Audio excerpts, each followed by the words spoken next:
All right, this video is about condos in Florida, but I just want to touch on one topic right before I get to talking about that. And by the way, I will be talking about the problems that we're experiencing and where are there opportunities for condos. If you're thinking about buying a condo, like what to watch out for, because there are ways that you can really protect yourself. But what I wanted to touch on first has to do with rent prices. As you may be aware, rent prices have skyrocketed. I don't even know how people are affording rent. They are so high.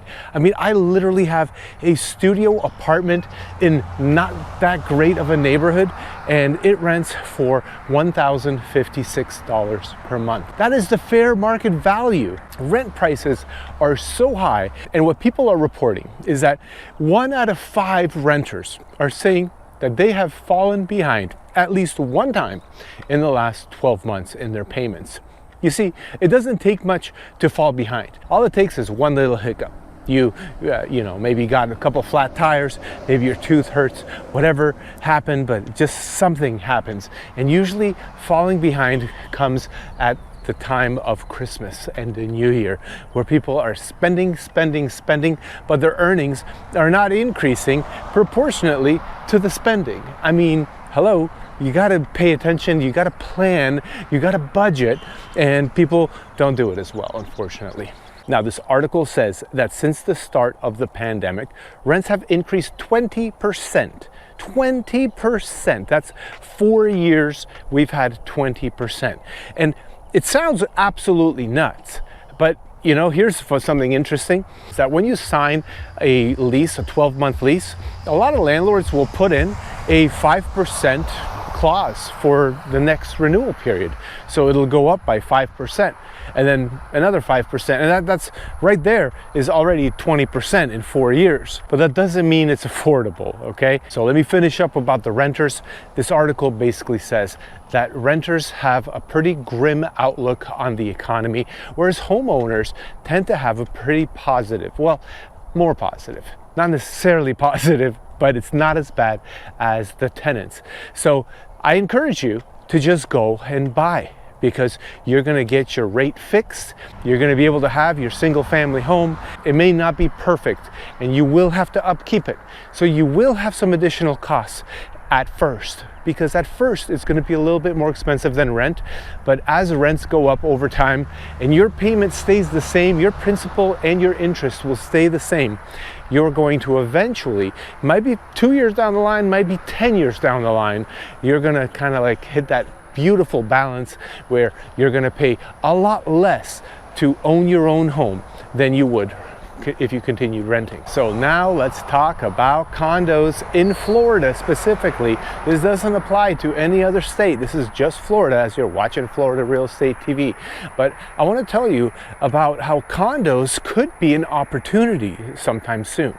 Now, it's not necessarily an opportunity. It really depends what purpose you're buying it for and what kind of a property you're buying. Is this just a place for you to live in? Is this going to be a seasonal property? Or maybe this is something that's an investment property. So let's talk about those 3 situations. So starting off with an owner-occupied place. Now, obviously, we have problems in Florida's condos. The main problem is that the structural integrity report, the milestone inspection, and the reserve feasibility study, which was implemented into law, has to pass.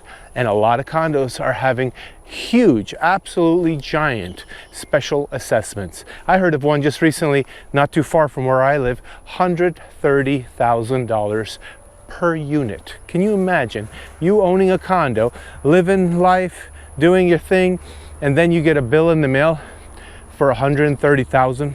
Can you imagine? Well, it's happened to a lot of people, and there have been many, many more. And I'm talking about the tens of thousands of dollars. What would you do? Well, a lot of people are opting to sell. That's what they're doing. They're basically saying, hey, I can't afford this. This is unreasonable.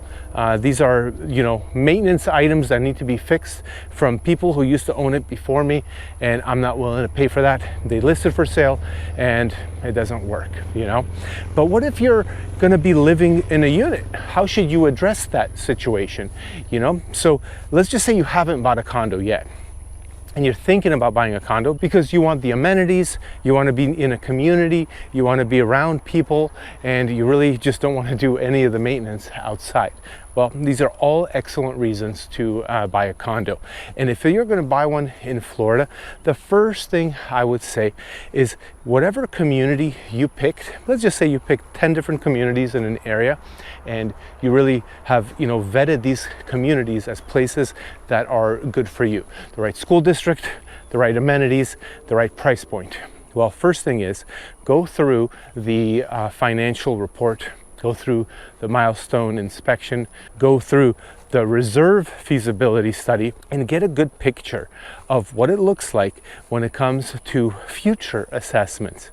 You see, January 1st, 2025 is when all of these things have to be in compliance. All these condos have to be in compliance. Oh boy. So January 1st, 2025 is when all the condos have to be in compliance. And at this point, a lot of the condos are going through a lot of the tests, a lot of the studies. They're going through repairs, they're going through discussions on future assessments. And here's a little tip and trick that you can use, okay? Now, if you had a good agent, then they would tell you this, but a lot of agents don't know this. So what you want to do is when you start, kind of narrowing down which condo complex you want to be in, because you've already checked all the numbers and you've discussed everything, then when you go and make an offer, at some point in time, it could be after the offer period, ask the seller to provide you the last 12 months of minutes from the monthly meetings that condos have. You see, the last 12 months are going to be discussing any kind of possible special assessment, possible spending, possible. There's going to be talking about things that are financially affecting your decision. And on the condo rider, as part of the offer period, the seller is required to disclose everything that they've talked about for the last 12 months in the minutes of the meetings. And unfortunately, most sellers do not know what the hell they talk about in the minutes because they're not reading them, they're not attending the board, or they just forgot. Sometimes it's negligence, sometimes it's deliberate. That's a bigger problem. So look into that, because that right there can save you tens of thousands of dollars. I actually had a buyer who, where we actually went over this stuff, and what happened was a $17,000 assessment on a $305,000 condo. There was a $17,000 assessment that was just in discussion. Well, the seller failed to disclose it, and the seller had to pay.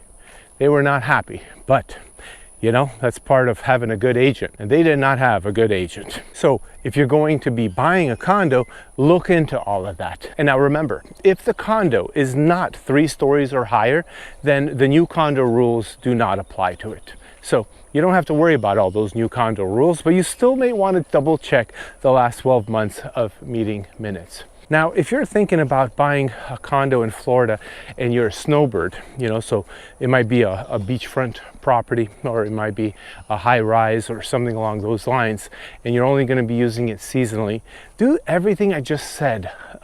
Check the minutes, check the structural integrity report, check the reserve feasibility study. Have an attorney look it over. Have somebody who really knows this stuff look it over and tell you, what is it looking like for that condo? You see, condo dues are really expensive. That's the reality. You can own a home and pay less than what the condo dues are for all the things that you get out of it. And if you're an investor, then let the numbers talk for themselves. Most investors, they want to start getting somewhere around 5% return on their investment every single month as of month number 1. And then at some point in time, there's that little bonus that they get, which is all the appreciation. Not to mention all the tax benefits of depreciation, so you're not really paying taxes on all the profit that you're making. Anyway, that's a longer conversation, and I'm not a tax attorney, not giving you tax advice. But I will say, there are a lot of condos where the numbers make sense. I actually saw a condo in Northport, and I was going on a listing appointment, and there was a condo right next door. And I saw that condo just sold recently. I did not get the listing on that condo, but I really feel for those sellers, because they were trying to list somewhere in the high 200s, and the next door neighbor, identical unit, looked really nice. just sold. It was listed at like 300 or 289 or something, and it's sold for 190, which is an anomaly. But if you're willing to lowball condos, hey, it might be worthwhile. You just have to find an agent that's willing to do that, that's willing to, you know, kind of smear their own name in the mud, because a lot of agents are going to not be happy because they have to present these insulting offers to their sellers and then get bitched at, basically. But condos right now have such high inventory, all types of condos, whether they're part of that you know, new law or not. There's so many condos for sale. We are definitely in a buyer's market. So I would suggest that you do a couple things. One is ask for 2 to 3% towards your closing costs, and then check on the price. Start, you know, massaging the price a little bit. You could probably pick a lot of them up for about 5% off of list price. But, you know, like that example I just gave you, that was 33% off from list price. So amazing deals do come up here and there, but I wouldn't expect it on everyone. And if you're really looking for a deal, give me a call. That's kind of what I specialize in, is just amazing deals. And I'll keep paying attention to what's out there and, you know, let you know once something hits the market.